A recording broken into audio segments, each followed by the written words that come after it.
was a fiery, competitive week of joint practices in Cleveland. Now the rain's been coming down over First Energy Stadium as the Birds get set for preseason game number 2 against the Browns. Roster cuts are coming quick as the journey to the 53-man roster continues.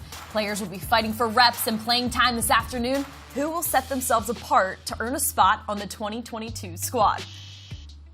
Welcome to the Kickoff Show presented by Little Caesars. I'm Ella DiGiovanni, joined by Fran Duffy, of course. You were in Cleveland this week, 2 very, very productive joint practices. What were some of your takeaways? For me, it really comes down to 3 things, Ella. And I think when you look, number 1, the pass game and Jalen Hurts, super, super sharp. I think when you look at A.J. Brown, Dallas Goedert, Devontae Smith, there was that period during Thursday's practice where the ball felt like didn't hit the ground with the first team offense for like an hour and a half. So really sharp in the pass game. Number 2, the young veterans on this team. I think when you look at Jalen Reagor, Kayvon Wallace, Davion Taylor, Kenny Gainwell, Milton Williams, not even just the rookie class, that second and third year group, I think was really, really impressive out there in Cleveland. And then number 3, this is a team that just competes from start to finish. It wasn't always pretty. It wasn't always perfect. But looking at how this team competed over the course of the 2 days of practice, I reflect back on now, this is our 3rd joint practice session with Nick Sirianni and this coaching staff. All 3 times, it felt like the Eagles had the edge by the time the week's action was done. I think it was very interesting that you mentioned these 2-year, 3-year guys, because when you get into these preseason games and you see less and less of the starters, this is the time for these 2-year and 3-year guys to really step up, show how they've developed over the beginning of their career in the NFL, and really try and lock down a spot on this roster. These are guys who can be very beneficial, can bring a lot of value to this football team, and now it's time to see what the Eagles have in this back half of the roster. It's a great point, Ella, and it's honestly after watching Friday's practice, I go through and I write down, I'm going through all my practice notes, and sometimes I go through the notes and you know walking off the field who stood out. To me, number 42, Kayvon Wallace, was the standout player from Friday's practice, but I also wrote down number 52, Davion Taylor, a number of times. Jalen Reagor had 2 big-time catches in that practice, and so I started reflecting then on the 2018 draft class. Dallas Goedert, Jordan Mailata, Avonte Maddox, Josh Sweat, 4 of the biggest pieces of this Eagles team on both sides of the football. I'm not saying that 2020 class is going to match that. We don't know that for sure right now. But that year 3 for that group a couple of seasons ago for Goddard and Sweat and Mailata, who were question marks going into that season, all of them took the next step. All of them earned future contract extensions with what they did in that 3rd year. So I look at some of these players and say, this is a big opportunity now. Don't sleep on them going into their 3rd year. On Friday, head coach Nick Sirianni spoke with the media, and he talked about what he believes is so beneficial about these joint practices. Oh, I think it's a great time to interact with each other, even more so when you're staying in the hotel together. And they're doing that in Philadelphia as well. But just being away together in a different city, I always think that's a good thing. We felt that last year in New York. When we went to go against the Jets, and we're just trying to duplicate that. And the guys have when it's time to work, it's time to work. When it's time to relax and be with the guys, it's time to do that. And they're doing a good job working at both of us.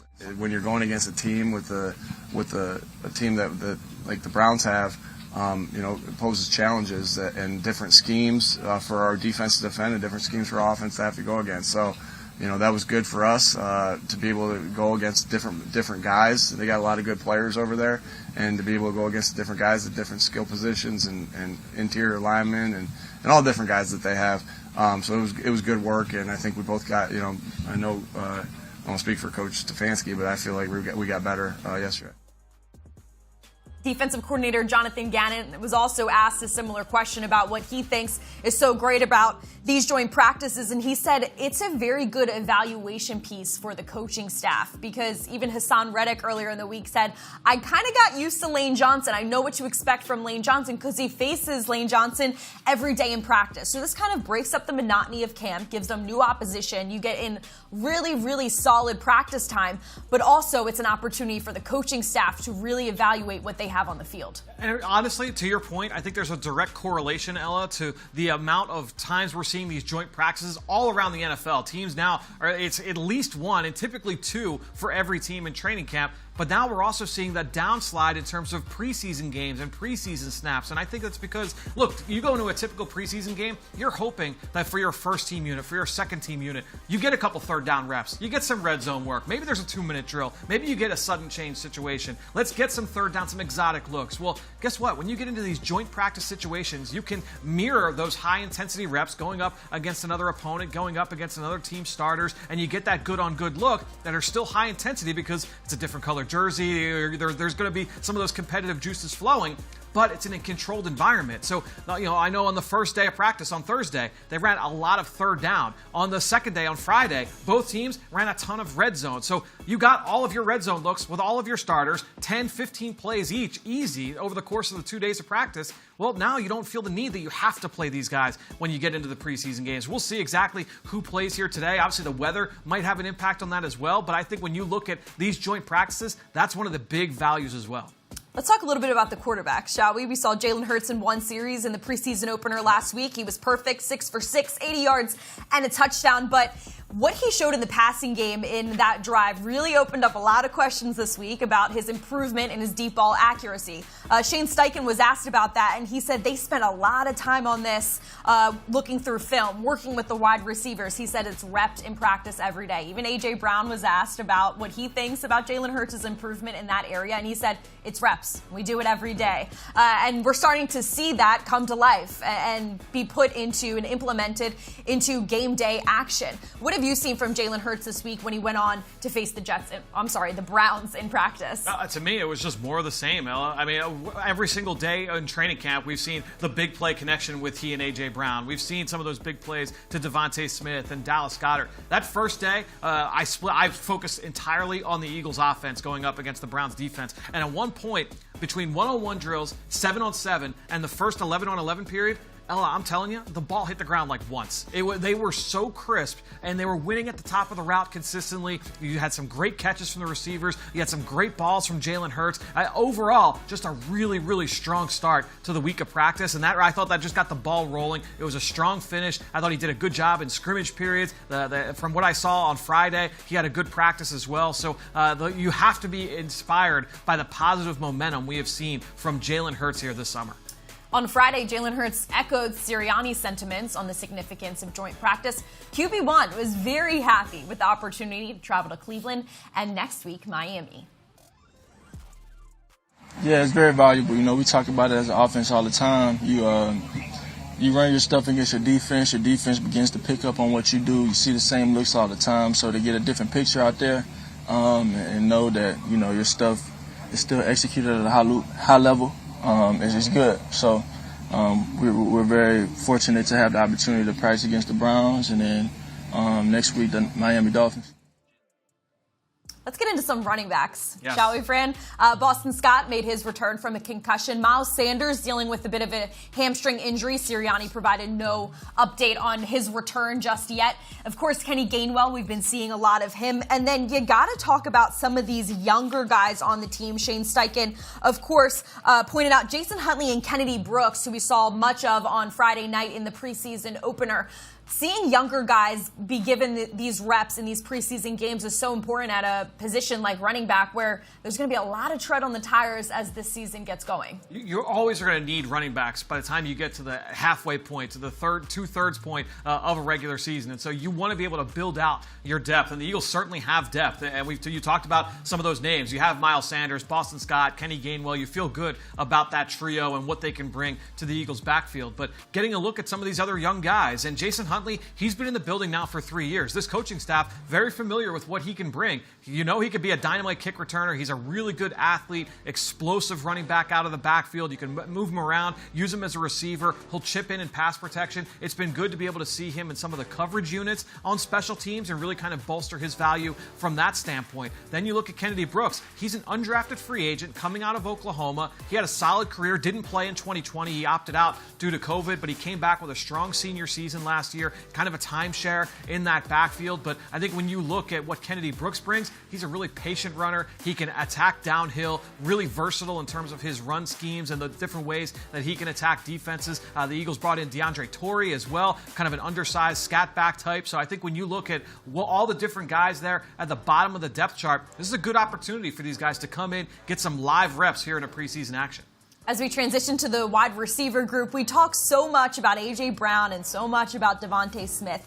Zach Pascal, as he's made his return, as he battled that nasty food poisoning, losing those 16 pounds. We've seen more of him in practice, and then in that preseason opener, he had some monster catches that really started getting people talking about Zach Pascal a little bit more. Now, post-game on Friday, he said, I'm not all the way back where I want to be strength-wise, but I've been in the weight room every single day. He said, if we practice at night, I'm in the weight room in the morning. If we practice in the morning, I'm in the weight room at night. What have you seen from Zach Pascal in these past few practices? Well, I've been really impressed with what he does as a pass catcher. He gets kind of that moniker as being the dirty work, number 4, backup receiver, and he certainly does that. I actually think, Ella, that he's going to be a little bit of a fan favorite in terms of his play style. You grew up in Philadelphia just like I did. You know what Philadelphia likes in terms of their athletes. He's that kind of player in terms of bringing that edge to everything he does. But when you watch him as a pass catcher, he's one of the better route runners on this team. Almost on a daily basis, he runs a route, creates great separation that has his teammates on the sideline excited, and you get the oohs and the ahs because he's got that ability to break away from a defender in space one-on-one. He did it in joint practices. He's been doing it every day on the practice field out here in South Philadelphia as well. So I think when you look at Zach Pascal, you've got a guy that can line up inside and outside. He's been a great red zone weapon. He can separate. He can block. He does a lot of the little things you're looking for at the wide receiver position. I remember saying the same things about him when he was coming out of Old Dominion a couple of years back, and he has been nothing but that here in the league. And what I love about him, though, he's got such a competitive edge about him. He's got so much confidence in what he brings to the table. He thinks he's much more than what he is, right? In terms of you're not just a number 4. He's like, yeah, like I'm a number 1, number 2 type receiver in the league. And look, the way that he's playing here in training camp, it's hard to argue. You're not going to sit there and argue with him because he's had a really good summer. Well, our legend Merrill Reese, he took to Twitter about how he feels about this wide receiver room. Look what he had to say here. Over the years, the Eagles have had some talented wide receivers, but this might be the best group yet. In 1983, Fran, you and I talked about this. They had Carmichael and Quick, but Harold was in his final season. Mike was a rookie. Jackson and Macklin were excellent, but the depth this season is unmatched. Can you argue that? No, it's tough to argue. I know Dave Spadaro brought it up when we were talking about it on Inside Training Camp a couple of weeks ago, and I think when you look at this receiving core, the versatility, the way they can beat you, the way that they're going to be used, because all of these guys, to a man, can line up inside, outside, can attack deep, can attack in the intermediate area. You can get them the ball fast and let them create after the catch. And so when you have that kind of versatility in your receiving core, that's a good advantage going into a season. Before we get to tight ends real quick, this rain is coming down in Cleveland, and I think it's important to note that I think is going to dictate a lot of what we see, who we see, and what we see from this game today, because a preseason game, it's all about getting out of this healthy, and it's coming down pretty hard. But we're going to go to tight ends a little bit. Dallas Goedert, Jack Stoll, we've been talking about them a lot. Rookie Grant Calcaterra making his way back from an injury. What have you seen from this trio this week, Fran? Well, Calcaterra made his way back, like you mentioned. His last practice before this week was July 30th. So he missed the entire month of August up until Friday's practice. That's when he first got back into the lineup on a limited basis. I was in the end zone for his first catch in routes on air, and all of his teammates and all of his coaches were, oh, okay, Grant, just kind of getting him back into the swing of things. But I think when you look at the other tight ends around him, look, he's going to have some ground he's going to have to make up. He's been out of the lineup for a couple of weeks now. So you look at Jack Stoll, he did some good things as a blocker this week in practice. He's also flashed the ability to make some great catches. Going back to last summer, he was one of the stars of training camp a year ago as an undrafted free agent coming out of Nebraska. We know what Richard Rodgers can bring to the table. It's a good group of tight ends. And so Calcaterra, he's got some ground to make up. We'll see what he can do over the rest of the summer.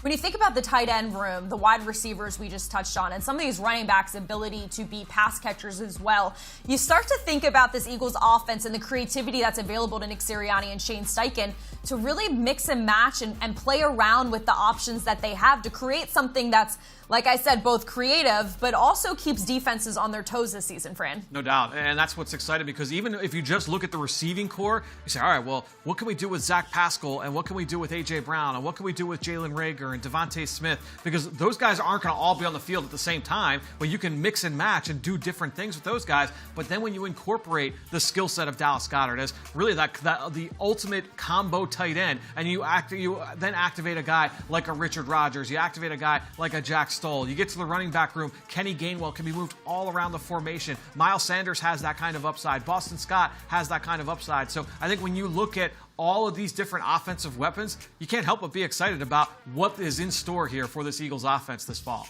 And when you got a pretty lethal offensive line up front, it gives your quarterback a little time to look through his options. Speaking of the offensive line, these joint practices are great for the guys in the trenches because they get to face opposing competition that they're not used to seeing and really test their skills, see what they're made of, see areas where they may need to improve, see areas where they provide a lot of strength to the offensive line.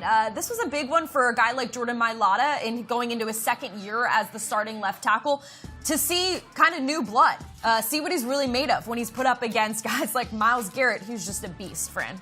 So I was focusing in on the Eagles offense on Thursday and then shifted my attention over to the Eagles defense on Friday. And Chris McPherson, he did the opposite. He watched the defense day one, offense day two. Myles Garrett didn't practice with the Browns until Friday. He was dealing with a family matter, so he missed Thursday's practice.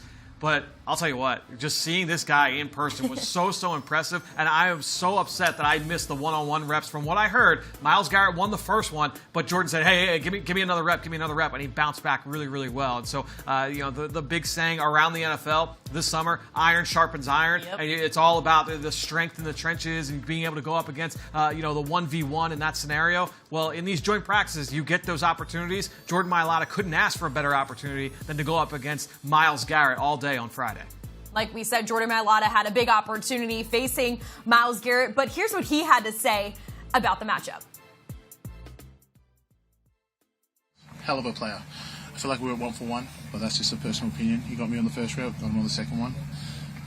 But yeah, he's a hell of a player. I asked him for that second rep, and he was like, yeah, let's do it.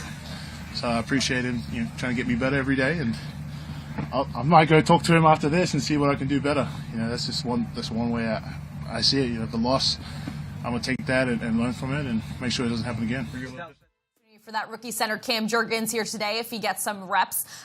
Like we've mentioned in the past, he is filling in for Jason Kelce, who is still making his way back from that routine elbow clean out, but a great opportunity nonetheless. He faced new competition this week against the Browns, and then maybe he'll take some snaps today. Fran, how did you see him match up against the Browns defensive line this week? He did a really good job, and he was one of my standout players from those Thursday one-on-one sessions. I thought he did a good job in that segment, but he also had some nice blocks up at the second level in the screen game, both for the running backs and the wide receivers. If you go and look at some of the highlights that have been posted on the Eagles social media channels, don't just look at the ball carrier. Look at some of the other guys in the peripheral on these shots, and you'll see number 51 flash across your screen a number of times. He had some nice, impressive blocks out in space, and of course, that's what he is known for coming from Nebraska. We're just seeing Jason Kelce there, too, in his street clothes, just overseeing these offensive line drills.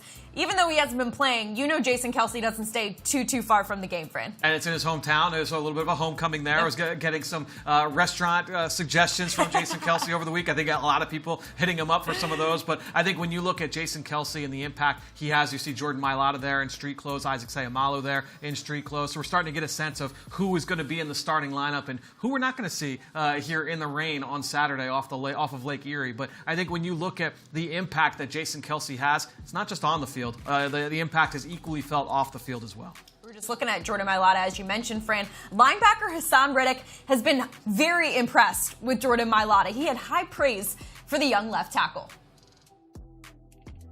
He just continued to progress. I actually had found out this year that he just started playing football when he got to the NFL.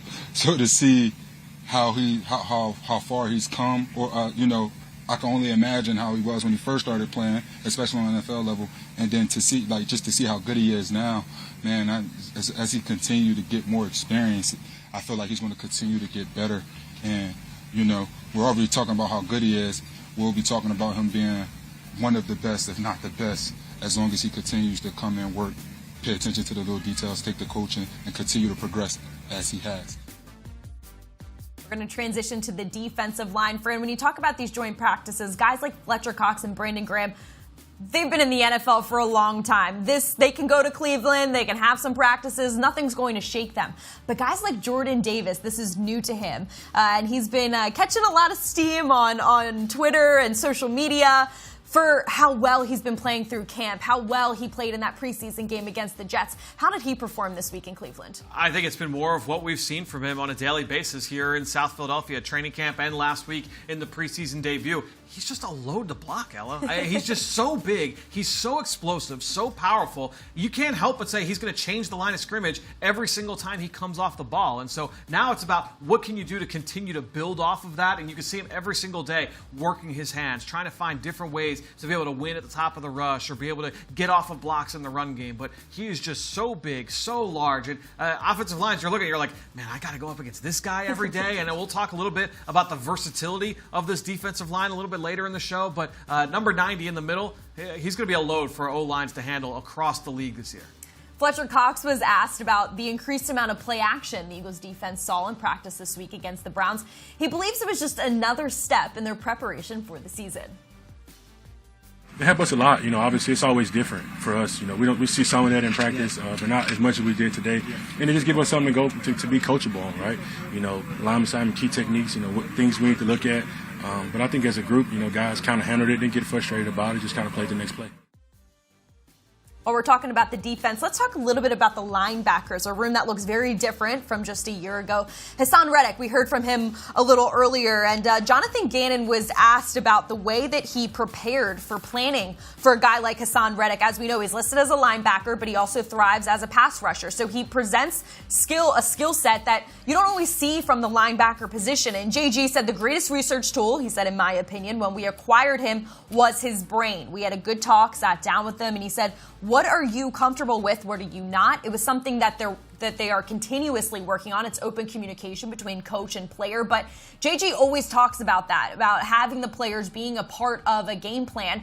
And he truly is walking the walk and having Hassan Reddick play such a role in how this defense is kind of going to shape up and play to each other's skill sets. Any Eagles fans that are watching this show, you think back to the decade plus that Andy Reid was here in Philadelphia, and what was one of the hallmark statements that Andy Reid said in every single press conference? Well, we're going to put our players in position to make plays. We got to put them in position to succeed. That quote there from Jonathan Gannon, that is exactly what Andy Reid was talking about. Is you're trying to get a sense of not just how you think a player is going to succeed and how you think a player fits into your system, but what does the player do well? What does he think that he does well? What plays does he like to run? What concepts does he like to execute? What positions does he like to line up at? And I think that's what you're going to see, not just with Hassan Reddick, but just looking all across the board on this Eagles team. This coaching staff is so big on development and getting players better. That's all about building confidence, and you build confidence by doing things that you do well. And so when I look at Hassan Reddick and his usage the last couple of years especially, both in Carolina and Arizona, can't help but think this guy's going to be a big-time pass rusher for this Eagles defense. Hassan Reddick, of course, is an experienced player, but then rookie Nakobe Dean has turned some heads the past few weeks. He played quite a lot of football on Friday night against the Jets, and JG was happy with his performance. He said that's a hard position to evaluate during camp because they're not playing full tackle football. What did you see from the rookie this week in Cleveland? Bull in a china shop. Yeah, this is a guy, that one rep of him going downhill and completely dismantling the tight end and then getting the ball carrier to the ground in the process was one of my favorite reps from last Friday night's game against the New York Jets. But he did a little bit more of that here in the practices against the Cleveland Browns. I think we'll see a little bit here of number 17 in this game. But I think when you look at Nakobe Dean, what he can do playing downhill, it's going to be a big part of this defense. And we always have talked about what he brings from a character standpoint, from a leadership standpoint. So, Nick Sirianni loves that dog mentality. Nakobe Dean brings the dog mentality. The Georgia Bulldogs are bringing a lot of dog mentality these days to the NovaCare complex. Let's take a look at the secondary, shall we? We talked about the D-line. We hit on the linebackers. How did those defensive backs line up against the Browns wide receivers this week? So it was a big area of focus for me on Friday. I was watching the Eagles secondary going up against the Browns pass game. Amari Cooper, a name that Eagles fans are very familiar with from his days with the Dallas Cowboys. He's now in Cleveland wearing the number 2 jersey, and he's one of the best technicians in the game. So getting a sense of not just going up against big play Slay, but against some of the other Eagles corners, I wanted to see exactly how he would fare. And what happened in that practice on Friday, The Browns got the edge early. One-on-ones, I thought they won the drill. 7-on-7, Cooper scored 2 touchdowns on the first 2 plays. But what happened after that? How did the Eagles secondary respond? Well, they rounded up the wagons, and everybody was outstanding from that point on. Marcus Epps, Darius Slay, Kayvon Wallace was outstanding in practice on Friday. But you go across the board, everybody was involved. And to me, that kind of speaks to that competitive nature that I talked about at the top of the show. We saw that with this Eagles secondary, but the way that they bounced back. Darius Slay in the final team period, he had 2 PBUs on his own. Marcus Epps got 2 or 3 balls on the ground in the last couple of periods. So to me, watching this secondary really kind of rebound after a little bit of a slow start in practice on Friday, I thought that was just really impressive to see overall. That's also a game opportunity, a game situation where you see something, see what the offense is giving you, Yep. How fast can you process and adjust. So it's exciting to hear that they're already putting those types of practice into action where a defense can really take a step back. They can evaluate what they're seeing and make adjustments accordingly. We talked earlier about how the Browns defense was showing a lot of play action. Avonte Maddox was also asked how he felt the defense process play action super quickly. He said that's where you have to train your eyes. He said this is a time for us to work on our eyes, and it was a very good opportunity. He was happy with that.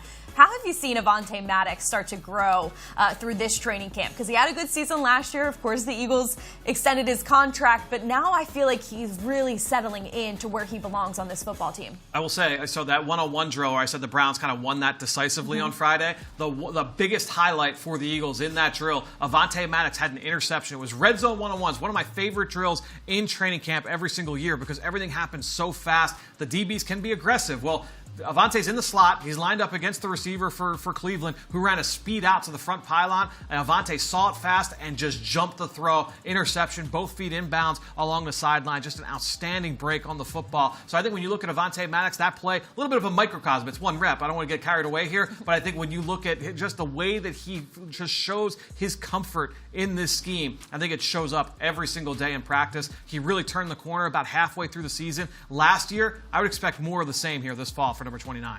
So the Eagles, after today, this game will wrap up a week in Cleveland.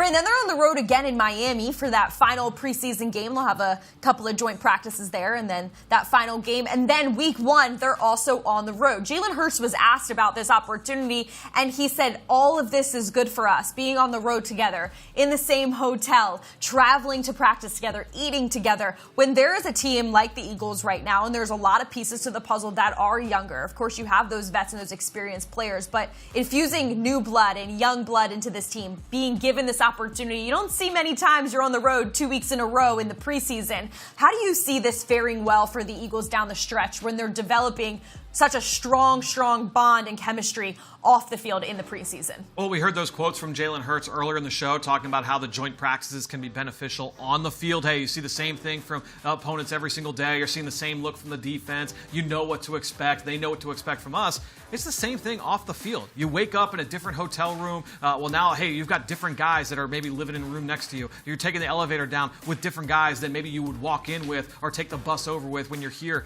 in South Philadelphia. When you're out at the lunch tables are smaller in the hotel room, so you're sitting with different guys when you eat. You're sitting next to guys on the bus, and so you have all those different interactions. Those little micro interactions are so important for all 53 guys that are going to make this roster in a couple of weeks, and it's going to be huge for this team because, again, all across the NFL, teams aren't doing training camp away from the facility because of where technology is. You want to keep everything at your home base. Well, now this is an opportunity to get a little bit of a slice of that experience back onto your football team. Fran, what positions are you looking forward to seeing play today? We're seeing some of these starters, our normal starters, I guess you could say, who are in their street clothes. We may not see them play today, but it is a big opportunity for position groups who are trying to build some depth. Who are you looking forward to seeing? I would say across the board, it's exciting because we don't see a lot of these guys get a lot of reps. But to me, in the front 7, when you look at the defensive line, you look at the linebackers, I'm really excited to see like number 52, Davion Taylor. I thought he had some really good flashes last week, Ella, against the New York Jets. Again, this is a guy that's been dinged up. We know he didn't play a ton of football. It was a little bit of a developmental curve when he first got here. But if he didn't get hurt last year, I thought he was really starting to kind of peak a little bit with how he was playing. I'm excited to see what number 52 can do here today against the Cleveland Browns. So that would be one name that I would keep an eye on, but just across the board, I'm excited. We'll see if Kayvon Wallace can keep that momentum rolling. I mentioned how good he was in Friday's practice. We'll see if that can carry over to the game today. like running back Boston Scott was breaking the team down. He's been such a leader on this football team and always there to step up in somebody else's absence right now. That is Miles Sanders, who is suffering, like we said earlier in the show, with that hamstring injury. And there's no doubt that Boston Scott will step up in his absence until Miles Sanders is ready to go. Well, with that, we welcome Eagles insider Dave Spadaro, who joins us from First Energy Stadium. He's also been out in Cleveland all week through joint practices. Dave, how important are these preseason reps for a guy like Gardner Minshew? If we don't see Jalen Hurts today, we're going to see a lot of Minshew. Yeah, well, we're not going to see Jalen Hurts. He's not in uniform here, and so the starters are not in uniform for the pregame warmups. And for Gardner Minshew, who we met with yesterday for the television broadcast, you know, his big picture belief is that he is good enough to be a good starter in this league. So anytime that he has an opportunity to get reps, it's big for him. And for the Eagles in 2022, Gardner Minshew is extremely important. We saw last year, Eagles go on the road against the Jets. Jalen Hurts not able to play, and Gardner Minshew goes out and wins a very important road game. So, look, Jalen took a ton of reps during the week, looked good. This is Gardner Minshew's first half, and he's expecting to throw to the likes of Zach Pascal and Jalen Reagor and Quez Watkins. So he's had a bunch of reps working with those players throughout the summer. Offensive line should be solid, and he'll have opportunities to make plays, assuming that the weather doesn't open up and the skies don't open up here and there's a deluge. But, you know, for Gardner, it's a huge chance for him to get better, and that's kind of been his focus. Which of the defensive players, Dave, who stood out this week in practice, do you expect to see really step up this afternoon? Yeah, I'm going to echo a bit of what Fran said. Kayvon Wallace. And Fran, I think the big thing with him is consistency, right? Like, NFL players, you've got to be outstanding every day. And Kayvon this week was outstanding against the Cleveland Browns. Can he translate that to today in a game situation? I think Davion Taylor has had a really strong summer, and he's running with the twos at linebacker. So today, he and Nakobe Dean will play together, and we'll see them. Eagles need depth. At a linebacker position, Eagles fans, and we've been telling you over and over and over, there is talent and there is depth. And we saw last week with Kaiser White, there are playmakers here at the linebacker position. And then I really want to see Zach McPherson, second-year cornerback, made some plays this week. Eagles need depth at the cornerback position. Is he the one ready to step up and kind of be that dependable fourth cornerback on this roster? Eagles need somebody. It's a long, long regular season. Depth is important, and that's why a game like today is so critical to see some of these players the Eagles are going to be counting on during the season. That was Eagles insider Dave Spadaro live from Cleveland. Be sure to check out Dave on the broadcast on NBC 10. Well, let's have a little fun, shall we? Our Eagles entertainment team always provides us with exclusive behind-the-scenes content. So for your viewing pleasure, a mic'd up A.J. Brown. We in Cleveland, man. On. Yeah.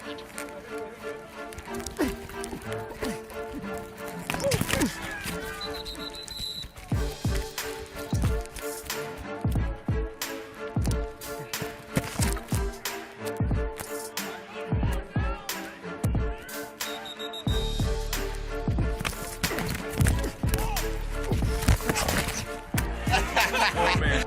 Hey, Rick. Come on.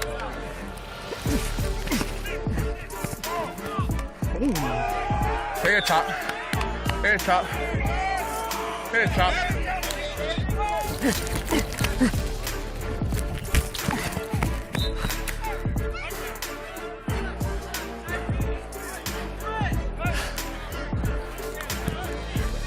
Man, you know better than that.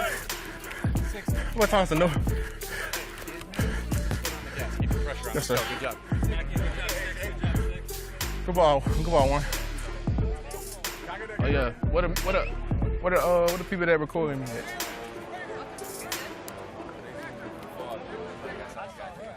Yeah, I need to give a shout out to my my little girl.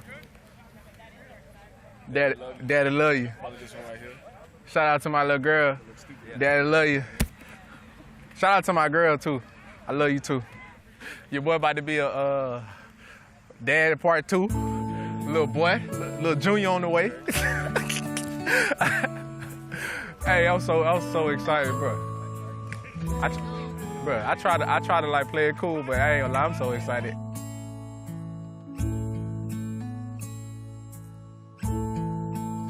The Kickoff Show is brought to you by Little Caesars, the official pizza sponsor of the NFL and proud partner of your Philadelphia Eagles. Order online today, Pizza Pizza.